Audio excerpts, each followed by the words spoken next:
Hey, it's another week, another recipe, and this week we are doing a redo of Lord Woolton Pie, but this time using the comments and suggestions you guys sent me from the last time I did this. I hope this really turns out well. Hey everyone, welcome back to my kitchen. My name's Courtney Morris and I cook history's forgotten recipes out of random cookbooks I find. And today we are going back to do a redo of one of the very first recipes I ever did on this channel, Lord Woolton Pie. If you're new here, thank you for stopping by. I hope you enjoyed the video. If you're coming back for more content, I hope you enjoyed this as well, and thank you for your support. So, we are going back to Miss Marguerite Patton's Wartime recipe cookbooks. In the very, very beginning of my channel last year, I did a Lord Woolton Pie recipe that was very bland, to say the least. And I actually got a ton of comments from you guys on memories of how your mothers and how your grandmothers made it with different variations. I learned a lot from that video in your comments, and I really, really appreciate you telling me all this. I heard some amazing stories. For this version, and there might even be a third version of this coming soon in the year because there are so many variations of this, I am going to take a couple of your suggestions and try to make my Woolton Pie out of this bare bones base recipe and turn it into something that I like. I'm kind of excited to resurrect this. I think it's been long enough for my taste buds, and I've gotten to do a little bit more research on things as well. So let's get in and start cooking. Okay, so to start out, we're going to take a pound of carrots, pound of cauliflower, pound of potatoes, or parsnips. I didn't have parsnips, so I'm using potatoes, and a pound of swede, or if you're American, a rutabaga. All right, I'm going to chop this up and then get it ready to simmer. I have seen variations where there are just gigantic chunks of vegetables in this. I'm going to make these a little on the smaller side for quickness of cooking and also the ease of eating. So one thing I learned from all your guys' comments that really stuck out was that this recipe is pretty much a base for whatever you have. Whatever you have left over, whatever vegetables you've got, whatever you have to put in this goes. Anything goes, which totally makes sense. It's kind of like an everything. It's like an all-in dinner. It's like the original dump meals. I'm still unsure if you're supposed to eat the outsides of these or not, but I'm gonna take it off because I don't know. And it seems tough. If it's anything like a turnip, then it's going to be a little bit on the tough side.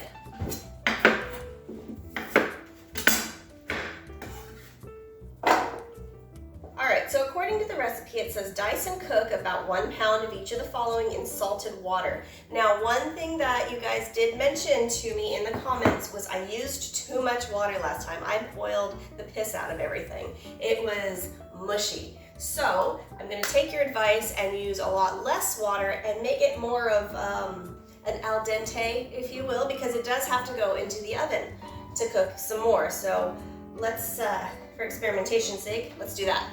All right, so we are just going to start with just enough water to kind of cover the bottom and then see how that goes. So while I've got the vegetables simmering over there, I'm going to make the crust part, and I'm going to stick with the potato pastry I made last time. I did see where you can do like a wheatmeal one, but honestly, I did like the mashed potatoes. I thought it was good. So I'm going to quick make a 4 ounce of mashed potatoes here. So I'm just going to mash this up really, really nicely. I'm not going to add anything quite yet. Okay, I'm doing this a little backwards. It says to start with the flour, then the fat, then the potato, but I am going to just put them all together because I've already got potato in a bowl. 1 to 2 ounces cooking fat, which I'm using lard. You can use drippings, you can use vegetable oil. Butter probably you could have used, but as far as I knew, butter was rationed. I'm assuming you probably wouldn't want to waste your butter. Although I must say, potatoes and lard smell something awful. I know it's not going to taste bad. I've done this before and it's not bad. It's just that hot lard smell. Alright, and then 4 ounces of flour. Then it says to add some salt, and a little bit of water is needed to make a dough.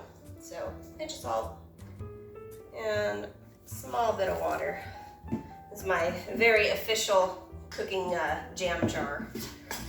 I have all the best of utensils here. All right, and then I'm gonna turn that out onto a flour board. And if you're wondering, I did take a quick break earlier and turn off my vegetables. They are now a nice al dente, not a complete baby food disaster. So I can't roll this out yet because I don't have a pie to put it on. So I'm gonna put it in saran wrap and we'll get to that in a minute. I'm gonna go grab my veggies. Oh, and clean this up. Hold on. Okay, so now our vegetables are done, our pie crust is ready. Now I need to strain them. So of course I used the heaviest pot I have. We're going to strain this, and I'm going to put the broth into a sauce pot because we're going to use that as part of the flavoring and stock that didn't turn out last time. This time it's going to taste like something different. All right, so we're going to put this into our dish. And if you can see here, it's not mushy. I still have tension going into the vegetables. So I'm going to leave these right here, and it says to keep 3/4 pint of the vegetable water. And honestly, since I did not use a lot of water, I kind of have not a lot of water. Actually, I wonder how much I have. Okay, so I've got a math. Apparently 1 UK pint is 568 milliliters, and I need 3/4 of those. So why can't the whole world be on the same measuring system? Okay, 426 milliliters. Okay, so I'm going to add some more water to that. All right, that looks better. What I don't understand is, okay, so I've got 3/4 of a pint of vegetable water. Arrange the vegetables, I already did. Add a little vegetable extract and 1 ounce of oats. Now, vegetable extract is not something I'm familiar with here. I don't think it's used very often in America, so I had to research this. A lot of you said Bovril, Marmite, and I believe I found that Vegemite is the vegetarian one out of the 3, but Bovril and Marmite were the 2 extracts that were the most popular, neither of which I have ever used, ever tried. So this is my first time. I cannot get Bovril here, but I can get a little $10 bottle of Marmite, which will probably only be used for recipes. I have no idea what I'm getting myself into with this, but you guys, I'm trusting you, I'm trusting your comments. I've heard you either love it or you hate it. That doesn't smell bad, actually. Oh, it's thick. Oh, it's like a melted Tootsie Roll.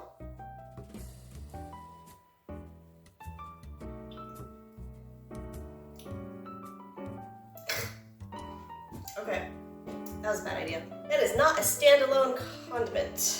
It reminds me of a molassesy soy sauce. For cooking, I think this would have a great flavor. So, it says a little. I love old recipes. What is a little? Like, I tasted a little, and that little was too much, but I know, it was not supposed to be, it meant to be spooned out of a jar into your mouth. Maybe that much? Is that too much?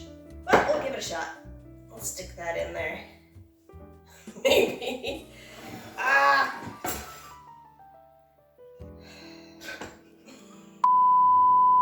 Okay, well, you know what? Fine. It's in there. Alright, so I'm supposed to make this thick. And I mean, there's not a whole lot of oats in here, but I'm wondering how long I'm supposed to let this boil. It's starting to thicken up, alright? The oats are... Oop, focus. The oats are thickening this up decently. I don't think I've got too much more to go. All right, so I added a little more Marmite. I let this boil down. It is a thin gravy, but it definitely got thicker. Oats have been used for centuries as thickeners, but I'm kind of surprised I didn't ask for more. Now that looks quite nice. That actually looks really pretty. So now it's time to put our crust on, and one thing that you guys said that was very helpful in the comments was to chill the potato pastry before you use it. So let's hope I have better luck with this now that it's chilled. For experiment's sake, we are doing it exactly how they tell me. And in this case, I'm using experience from you guys. prettier. Look at that. That makes me so happy. If the rest of it didn't turn out, I am thrilled that this is gonna be a win just for the sake of my potato pastry working out. Yes. Okay. All right, and then I'm supposed to top this with a very little grated cheese. And I remember kvetching about it last time because it wasn't enough cheese to do anything with. Heat in the center of a moderately hot oven until golden brown. Now it does say serve with brown gravy, and I did that the last time, but a handful of you guys said that your moms or your grandmas had served it with a white parsley sauce, and I actually found a recipe in here for white parsley sauce, so I think I'm gonna try that and see what it does. So I'm gonna put this in the oven real quick, and then we will get going on this sauce. So for this parsley sauce, it's super easy. It's 1 ounce of margarine, 1 ounce of flour, and a half pint of milk. Stir this around and let it simmer until it gets as thick as you like it, really. And then after we take it off the stove, then we will add our seasonings. Okay, so for this white sauce, I have made it nice and thick, which looks lovely. I added salt and pepper, and then it says 1 to 2 tablespoons of parsley. I will see if it needs anything else. I'm thinking maybe a splash of lemon, because it does say season to taste.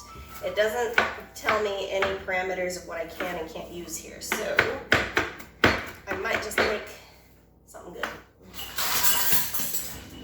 Yeah, let's take a look. Okay, so that's 1 tablespoon. Oh yeah, I got double that. Oops. Put the rest of that in. I'm going to add just a little touch of lemon.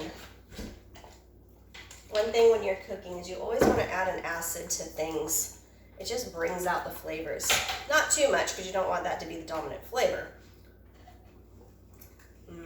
So I season this with salt, pepper, parsley, thyme, and some lemon juice, and I think that will go lovely over top of this. I am so hoping this turns out. And a small bit of nutmeg. That's what it's missing.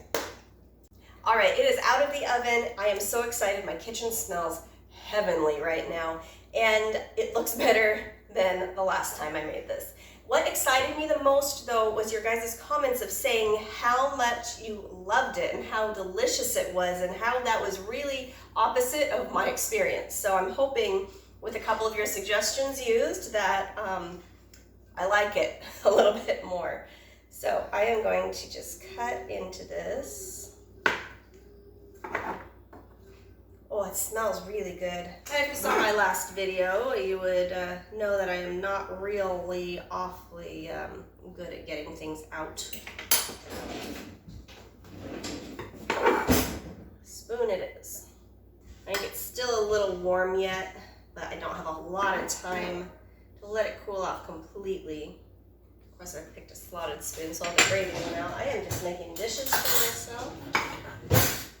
Now this reminds me more of a pot pie, of like what it probably should have been. So I'm gonna try this without the white sauce, and then I'm gonna try it with the white sauce.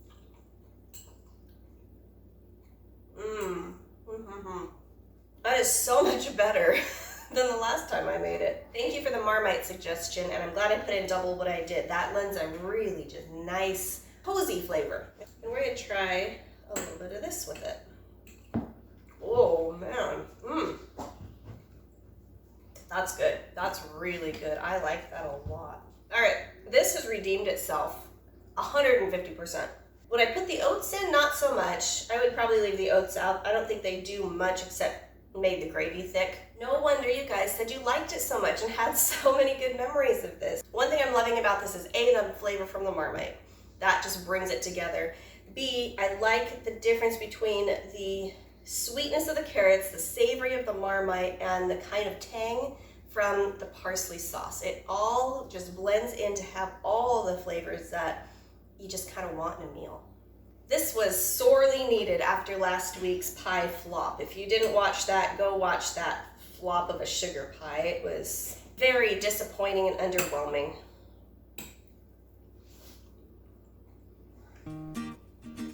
And I am not sad to say that this is going to be part of dinner tonight. If you've made it this far, thank you so much for hanging out with me in my kitchen. I really appreciate the support with these experiments. I'm having a lot of fun. I hope you are too.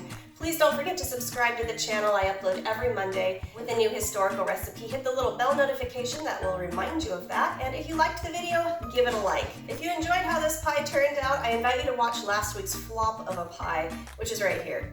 All right, I will see you next Monday with a new historical recipe for you. Please leave me a comment, let me know you're here, drop me a recipe or a recipe idea. I would love to know, and I'd love to know your experiences with any of these old recipes that I'm doing. It's really fun to talk with you guys. All right, I will see you next Monday. Have a good week.